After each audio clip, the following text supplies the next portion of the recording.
Čekaj malo, Šarane, da snimimo. Poker igrači. Poker table. Evo da vidimo šta imaš, brate. Evo LCD. 8-9. Da, više LCD kako se vidi.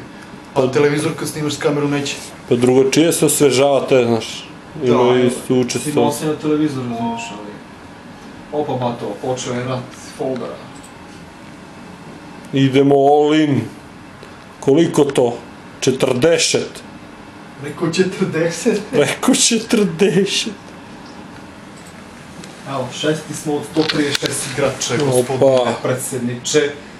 131 igrači, sedmi smo. Odlično. Malo sporo ide ta partija. Biće neke pare izgleda. Evro. A i dinari.